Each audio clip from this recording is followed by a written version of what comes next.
Hello नमस्कार जय हिंद साथियों, आप सभी लोगों का एक बार फिर से स्वागत करते हैं डीएलएड के इस यूट्यूब चैनल संस्कार लर्निंग पर।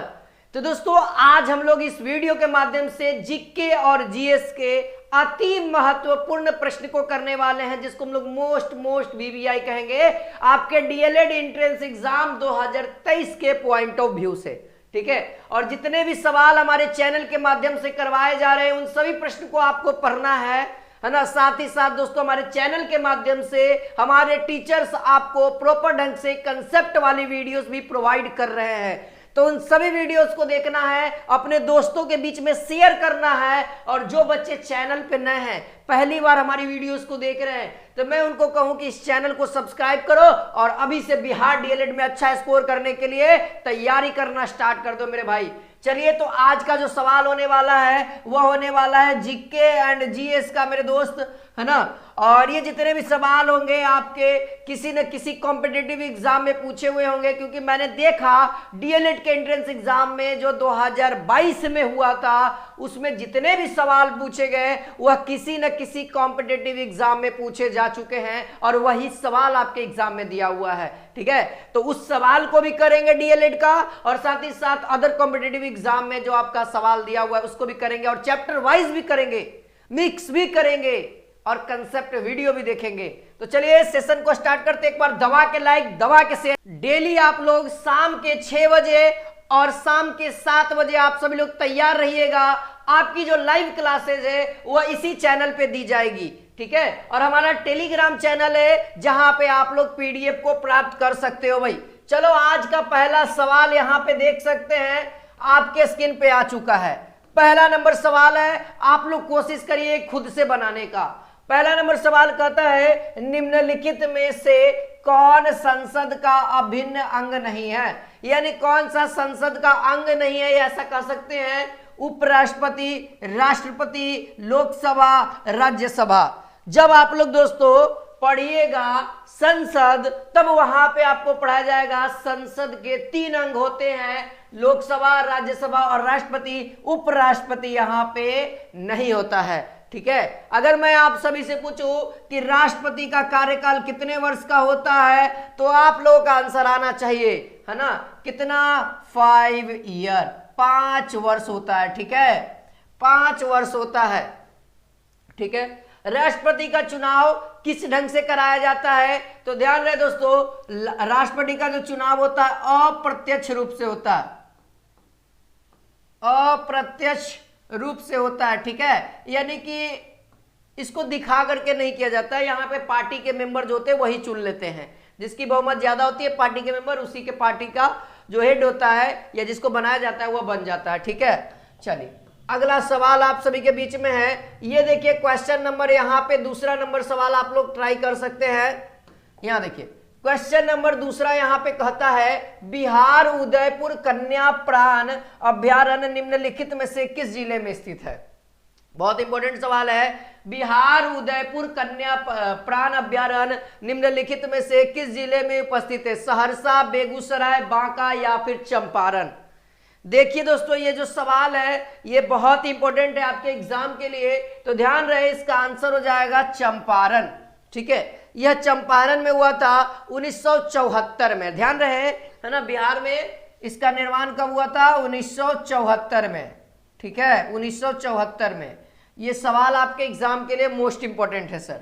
ये जो लेवल है ना सब उसी एग्जाम का है, किसी न किसी एग्जाम में पूछे हुए हैं। अगला सवाल आप सभी के बीच में है। क्वेश्चन नंबर यहाँ पे तीसरा नंबर सवाल कहता है कि भारत किस देश के साथ सबसे लंबी सीमा साझा करता है। यानी भारत का किस देश से सबसे लंबा बॉर्डर है, इस तरीके से सवाल पूछा जा रहा है। ऑप्शन है चीन, भूटान, बांग्लादेश और म्यांमार।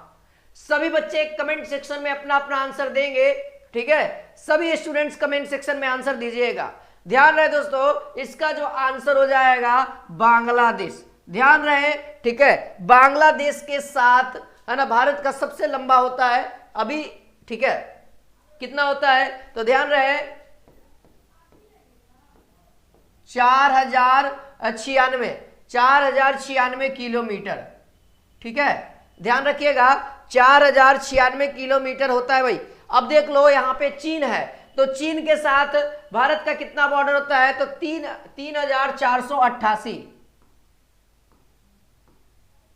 488 किलोमीटर होता है। ठीक है, अगर मैं भूटान की बात करूं तो भूटान का होता है 699 किलोमीटर। ठीक है, 699 किलोमीटर होता है। अगर आप लोग म्यांमार की बात करें, म्यांमार भी है, तो इसका होता है 1643 किलोमीटर। ठीक है, 1643 किलोमीटर। इसका आंसर याद रखेंगे, सारे चीज का आंसर याद रखेंगे, क्योंकि आपके एग्जाम में इससे भी सवाल बन सकते हैं। एक और आ जाता है दोस्तों पाकिस्तान, है ना, जिसको हम लोग पाक कहते हैं। तो ये जो पाकिस्तान का है, पाकिस्तान का बॉर्डर कितना लंबा है? क्या आप लोगों को आंसर पता है? तो चलिए हम बता देते हैं, 3223, है ना, 3223 ही है,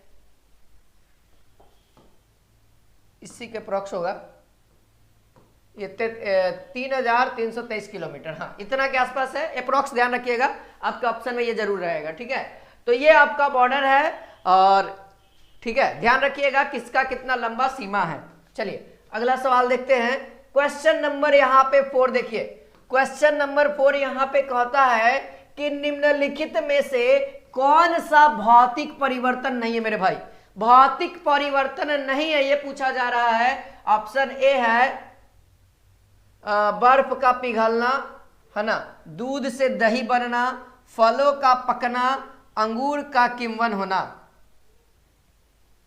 सवाल का आंसर दीजिएगा।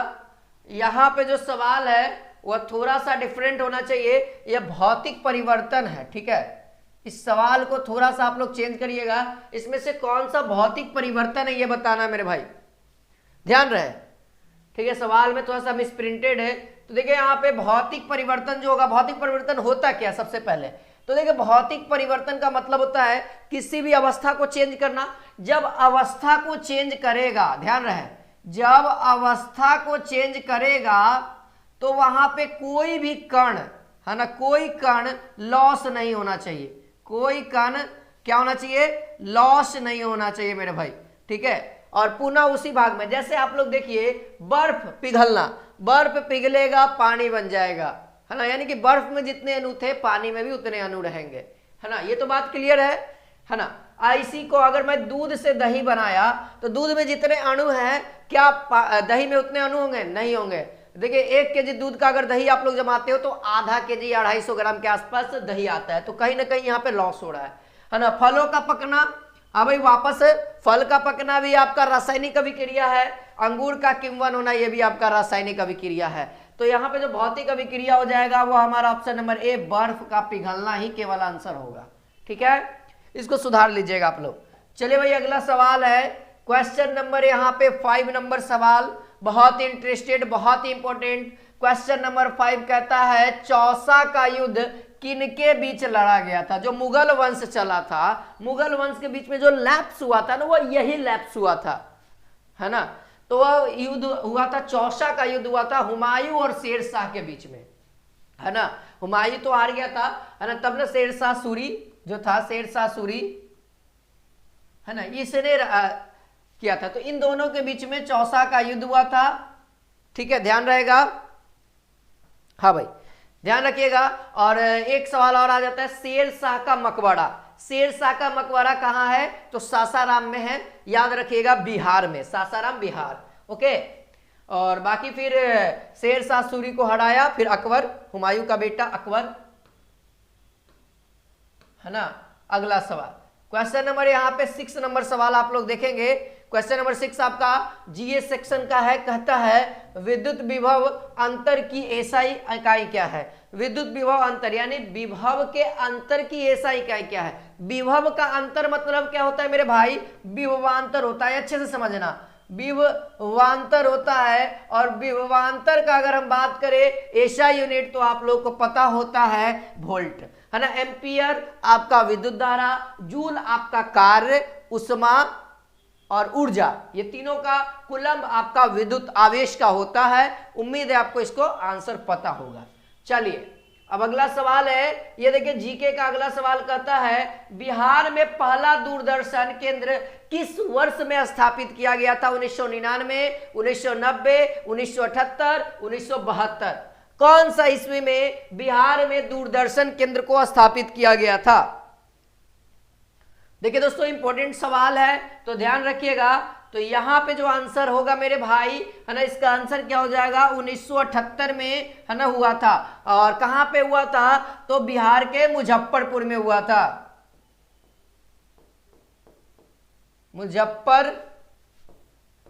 मुजफ्फरपुर, ठीक है, मुजफ्फरपुर में हुआ था। इस बात को आप लोग ध्यान रखेंगे।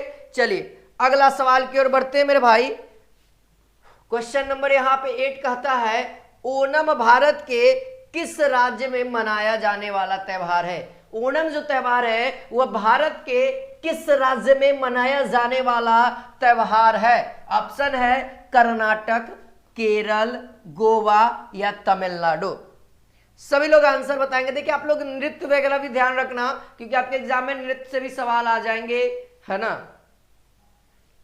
चलिए भाई इसका आंसर देखा जाए तो इसका आंसर जो सही होगा वह हो जाएगा केरल, है ना। केरल इसका करेक्ट आंसर होगा।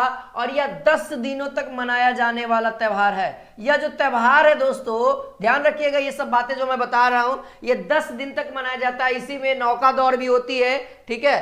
और यह जो त्योहार है यह केरल के फसल के कटाई के खुशी में मनाया जाता है। जब फसल की कटाई हो जाती है तब ये मनाया जाता है। सब और ये भी बात याद रखिएगा कि सबसे ज्यादा शिक्षित, है ना, केरल में ही पाए जाते हैं। इसका भी रीजन है सर, बिहार के लोग ऐसे, अब तो भाई अब तो चेंज होना चाहिए। अब तो बिहार के लोग ज्यादा शिक्षित हैं। हर जगह देख रहे हो यूपीएससी में भी बिहार के लोग आए हैं, नंबर 1 बिहारी, तो हर जगह बिहार के लोग हैं अब फिलहाल। चलिए क्वेश्चन नंबर यहाँ पे 9 कहता है, हाँ जी क्वेश्चन नंबर 9 यहाँ पे कहता है एमके गांधी को महात्मा की उपाधि किसने दी?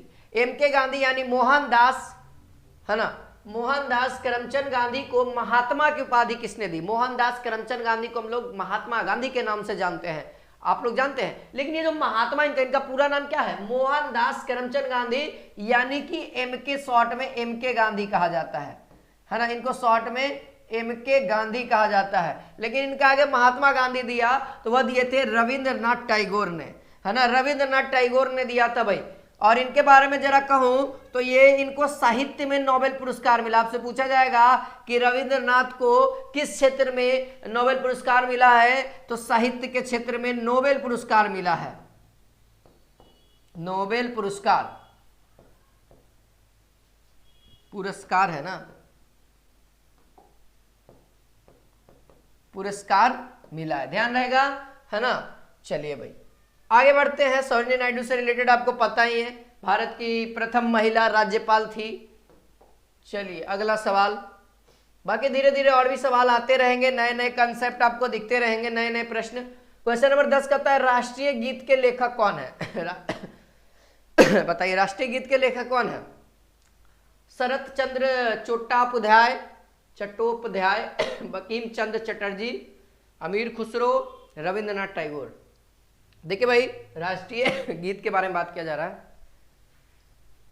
बताइए राष्ट्रीय गीत के बारे में बात किया जा रहा है, तो राष्ट्रीय गीत आखिरकार होता क्या है? तो आप सभी को पता होना चाहिए राष्ट्रीय गीत आपका वंदे मातरम है, राष्ट्रीय गान आपका जनगण मन है। जनगण मन रविंद्रनाथ टैगोर के द्वारा लिखा गया है। अगर लिखें राष्ट्रीय गान, ठीक है, राष्ट्रीय गान हो गया जन गण मन, ठीक है, जन गण मन लिखा गया है। और बंकिम चंद्र चटर्जी के द्वारा वंदे मातरम लिखा गया है।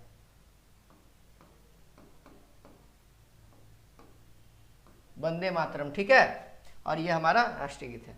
आगे बढ़ते हैं, अगला सवाल देखिए भाई। और इसके अमीर खुसरो के बारे में अगर मैं बताऊं, ये भी इंपॉर्टेंट है, अमीर खुसरो, ठीक है, अमीर खुसरो से भी रिलेटेड अगर मान लिया जाए सवाल आए तो यह अकबर के समय के प्रसिद्ध कवि थे, है ना। अकबर के नवरत्नों में से एक थे। भाई क्या लिखना है, क्या लिखा रहा है ना, अकबर के नवरत्नों में से यह एक थे। नवरत्न जो होता है ना उसमें से एक थे, और वो क्या थे? कवि थे। ध्यान रहे कवि थे, ये बहुत फेमस कवि थे, इस बात को ध्यान रखिएगा भाई। अगला सवाल क्वेश्चन नंबर 11 है, है ना, स्वदेशी आंदोलन किस वर्ष में शुरू हुआ? ये जो स्वदेशी आंदोलन था वह किस वर्ष में शुरू हुआ था? 1902, 1907, 1905, 1909। कब हुआ था भाई? तो ध्यान रहेगा आपको, स्वदेशी आंदोलन जो हुआ था यह बंगाल के विभाजन के बाद हुआ था। बंगाल का विभाजन कब हुआ था? 16 अक्टूबर 1905 के बाद हुआ था, यानी कि 1905 इसका करेक्ट आंसर हो जाएगा। ठीक है, 1905 ही में हुआ था, मतलब कुछ दिनों के बाद हुआ था कि बंगाल में क्या हुआ था, ब्रिटिश के सामान को वहां पे बहिष्कार करने के लिए स्वदेशी, मतलब कि अपने देश का होगा न कि बाहरी देश का इस्तेमाल करेंगे। ठीक है, ब्रिटिशी सरकार को वो चुनौती दिए थे। अगला सवाल, क्वेश्चन नंबर यहाँ पे 12 नंबर सवाल कहता है, औरंगजेब ने सिख धर्म के किस गुरु को मृत्यु दंड दिया? है ना, ऑप्शन ए है गुरु हरकृष्ण, गुरु तेग बहादुर, गुरु गोविंद सिंह, गुरु अमर सिंह। है ना, तो आप सभी लोग कमेंट सेक्शन में आंसर बताइए जल्दी से। हाँ भाई, सवाल आपके एग्जाम में पूछा जाता है, बहुत इंपॉर्टेंट है। तो देखिए, औरंगजेब जो था वह सिख धर्म के 9वें गुरु, है ना, 9वें गुरु कौन है? गुरु तेग बहादुर। सिख धर्म के 9वें गुरु, है ना, 9वें गुरु तेग बहादुर, गुरु तेग बहादुर को मृत्यु दंड को दिया था। क्यों दिया था? क्योंकि गुरु तेग बहादुर जो थे वो अपने सिख धर्म का प्रचार कर रहे थे, और ये प्रचार करने के लिए, है ना, उस समय के राजा औरंगजेब के पास चले गए, और इनका धर्म उनको पसंद नहीं आया और इसे मृत्युदंड की सुनवाई कर दी। है ना, और राजा के बाद तुरंत में करते भाई, राजा का अलग ही एटीट्यूड रहता है, जो बोल दिया सो करना ही करना, तुरंत अभी के अभी। है ना, और भाई 10वें गुरु अपने ये हैं, 10वें गुरु है, ध्यान रहे। है ना, इनके पुत्र है भाई, है ना, गुरु तेग बहादुर के पुत्र कौन है? गुरु गोविंद सिंह। है ना, और ये लास्ट ही रहते, है ना, ये लास्ट ही रहते। एक और सवाल आपका बन जाता है, गुरुमुखी लिपि। ये सवाल आपका बहुत इंपॉर्टेंट है, गुरुमुखी लिपि किसके द्वारा रचित है? है ना, इसको ध्यान रखेंगे, गुरुमुखी लिपि किसके द्वारा रचित है? तो ध्यान रखिएगा, गुरु अंगद के द्वारा। किनका है? नाम याद रखेंगे, गुरु अंगद के द्वारा। गुरु अंगद को गुरुमुखी लिपि के नाम से ही जाना जाता है, क्योंकि इन्होंने लिपि का ये सिख धर्म में किया था। चलिए, अगला सवाल है, राष्ट्रीय रक्षा अकेडमी कहाँ स्थित है? यानी एनडीए, नेशनल डिफेंस अकेडमी कहाँ स्थित है? उत्तराखंड, असम, तमिलनाडु या फिर आंध्र प्रदेश? है ना, अंतरराष्ट्रीय रक्षा अकादमी यानी international defence academy, national defence academy, NDA. हाँ भाई, याद रखना है, महाराष्ट्र में उपस्थित है। कहां पे है? तो महाराष्ट्र में है। उम्मीद है आप सभी को इसका क्वेश्चन का आंसर पता होगा। हाँ भाई, कमेंट आप सभी लोग करते रहिए, कमेंट पे रुकिए नहीं। चलो ठीक है, तो अगला सवाल आप सभी के बीच में रखते हैं। अगला सवाल यहां पे करने गया, ओ भाई छुट्टा हो गया। अच्छा, क्वेश्चन पढ़ लेते हैं, फिर उसके बाद आगे ऑप्शन की ओर बढ़ते हैं। क्वेश्चन नंबर 14 कहता है, निम्नलिखित में से कौन सी फसल जायद फसल नहीं है? निम्नलिखित में से कौन सी फसल जायद फसल नहीं है? जायद फसल होता क्या, इसके बारे में पहले जानना पड़ेगा। ऑप्शन आप सभी के बीच में, जायद फसल, है ना, बताइए। लिख देता हूं यहां पे, जायद फसल नहीं है, बताइए कौन सा नहीं है, ये आपका सवाल है। तो ध्यान दीजिए दोस्तों, जायद फसल क्या होता है? गर्मियों के बीच में जो एक सुहावना मौसम होता है ना, कि ज्यादा गर्मी नहीं होती है ना, तो उस तरह में उस सीजन में जो फसल उपजाई जाती है उसको हम लोग कहते हैं जायद फसल। और उस सीजन में, गर्मी के सीजन में क्या क्या ज्यादा अच्छा लगता है? तरबूज, खीरा, ककड़ी, ये सब चीजें ज्यादा अच्छा लगती है। तो ये देखो, तरबूज हो गया, खीरा हो गया, ये कद्दू हो गया, है ना, और भी मैंने बताया ककड़ी हो गया, ये सब क्या है? जायद फसल है। सरसों आपका क्या है दोस्तों? ये जायद फसल नहीं है। ठीक है, सरसों आपका क्या है? रवि फसल है। सरसों आपका क्या है? रवि फसल है। तो फसलें भी है, रवि, खरीफ। रवि में सरसों हो जाएगा, दाल हो जाएगा, गेहूं हो जाएगा, खरीफ में आपका मक्का हो जाएगा, बाजरा हो जाएगा, चावल हो जाएगा, ये सब चीजें आपका क्या हो जाएगा? मूंगफली हो गया, खरीफ फसल में आ गई। ठीक है, तो ध्यान रखना पड़ेगा, जीके में सवाल इससे भी बन जाते हैं। अगला सवाल यहां पे इंपॉर्टेंट है। हाँ भाई, क्वेश्चन नंबर 15 आपका फिर से फिजिक्स से सवाल आ गया है ना। क्वेश्चन नंबर 15 यहां पे कहता है ट्रांसफार्मर का कार्य है। ट्रांसफार्मर क्या काम करता है, क्या आप लोगों को पता है? आप लोगों ने तो फिजिक्स पढ़ा होगा सर। एसी को डीसी में बदलता है, एसी को डीसी में विद्युत उत्पादन, एसी वोल्ट को अपचाई या उच्चाई या अपचाई में बदलना, डीसी वोल्ट को उच्चाई या अपचाई में बदलना। हाँ भाई, ट्रांसफार्मर का काम पूछा जा रहा है तो ट्रांसफार्मर याद रखिएगा, ट्रांसफार्मर हमेशा एसी करंट के लिए काम करता है। सबसे पहली बात ट्रांसफार्मर हमेशा एसी करंट यानी कि प्रत्यवर्ती धारा के लिए ही काम करेगा, और यह एसी वोल्ट को ऊंचाई या अपचाई में बदलता है, यानी कभी कम कहीं पे ज्यादा देने की कोशिश होती है। देखते होंगे आपके घरों के पास बहुत बड़ा ट्रांसफार्मर होता है, कई उपकरणों में छोटे छोटे ट्रांसफार्मर होते हैं, तो जहां पे जैसा इस्तेमाल होता है उसके अकॉर्डिंग होता है। ट्रांसफार्मर दो प्रकार के होते हैं, एक ऊंचाई ट्रांसफार्मर, एक अपचाई ट्रांसफार्मर, है ना। तो इस तरीके से आपका एक वोल्ट को कम करता है, ज्यादा से कम कर देगा, एक को कम से ज्यादा करता है। इसका काम है भाई यही ट्रांसफार्मर का। तो ध्यान रहे ऑप्शन नंबर सी, यहाँ पे एसी वोल्ट को ऊंचाई या अपचाई में बदलना, ठीक है। और कभी कभी आपके एग्जाम में सवाल आएगा कि ट्रांसफार्मर किस धारा के लिए काम करता है, तो हमेशा एसी के लिए। आपके ऑप्शन में एसी डीसी दोनों रहेगा, तो हमेशा याद रखना प्रत्यवर्ती धारा, हिंदी में बता रहा हूं, अंग्रेजी में एसी के लिए, ठीक है। उम्मीद है आज की क्लास अच्छी लगी हो तो एक बार शेयर कर देंगे, लाइक कर देंगे, इस सेशन को कमेंट करके अपना फीडबैक जरूर देंगे। फिर मिलते हैं नेक्स्ट वीडियो में। जय हिंद, जय भारत।